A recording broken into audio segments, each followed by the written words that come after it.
Hi everyone, it's an absolute pleasure to look forward to what is the biggest race of the year in North America here on GG. It's the Kentucky Derby taking place at Churchill Downs on Saturday night. Absolutely love this race, but it's got me baffled this year. Why is Forte such a big price? 3-1, he's the best colt in the race. He's only been beaten once in his career.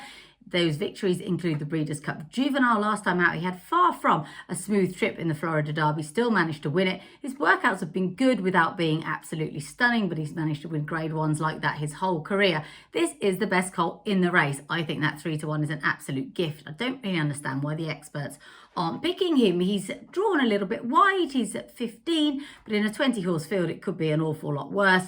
For me, he is the logical pick. I have to go with Forte in the big one. Could well be that the main dangers to him come from his own barn. I quite like a horse who comes into this race on a bit of a roll, and that's certainly the case for Tappet Tries the Grey, who's only been beaten once in his career as well. He's won his last 4, including the Grade 1 Toyota Bluegrass last time out. That form looks pretty good, so he's interesting, as is Kings Barnes, who's the only unbeaten colt in the field. Those victories including the Grade 2 Louisiana Derby. He could be anything at this stage of his career, so Todd Pletcher certainly holding a strong hand when we look ahead to the Kentucky Derby. A couple of interesting overseas raiders in there as well. Obviously, Derma Sotogake and Continua were first and third in the UAE Derby, a Grade 2 event at Meydan last time. I had a good look at the UAE season this year, and I don't think the local colts were up to much. So the Japanese, far too good on that occasion, but I don't know how strong that form is. They've also, both of them, been drawn a little bit wide. Derma Sotogake has to break from 17, Continua from 20. I don't think that will help them either. So I'm going to go against them. And for me, Forte looks a really, really tempting price in that Kentucky Derby.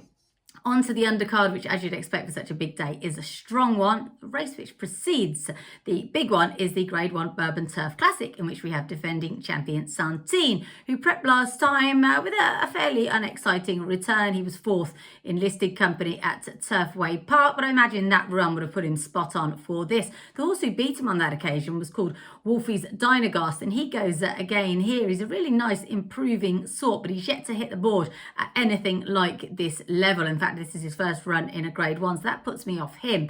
And if you were going to perhaps go for one against Santin, I think Up to the Mark is really interesting. He was just a neck behind Modern Games last time in a Maker's Mark mile at Keeneland. That is probably the strongest form we've got coming into this on recent races. So I think Up to the Mark is really interesting, perhaps take on Santin with him in that Bourbon Turf Classic.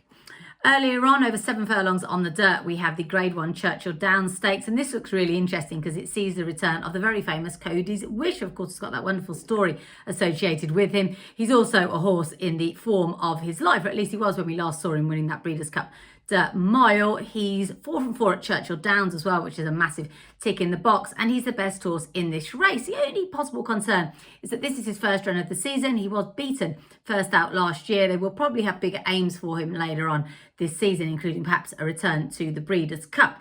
If you are going to take him on, there's plenty of smart sorts in here with which to do that. White Abarrio got his career back on track with an allowance win last time for Safi Joseph.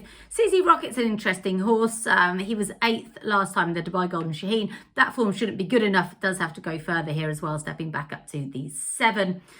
Endorsed really interests me. He's a horse who's had a pretty lengthy career, but he's really got his act together of late, racking up a little sequence of 3 wins, including a Grade 2 in the Gulfstream Mile. That is an interesting bit of form to take into this.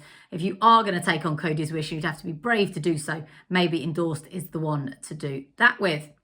Earlier on for the females, we've got the 7 furlong City Distaff, and I'm so looking forward to seeing Goodnight Olive back here. She's a horse who just improved and improved throughout last season. She's 7 from 8 throughout her career. She's already had a run when she won the Grade 1 Madison last time out. It's going to be very, very hard to get her beaten in this one. There are some smart fillies in here. Travel Column is very fast. Matarea is a Grade 1 winner for Godolphin, but it would be a big surprise if Goodnight Olive can't get favourite backers off to winning ways in the first of the Grade 1s, that City Distaff. Super night over at Churchill Downs. I'm hoping Forte can get the job done in the big one.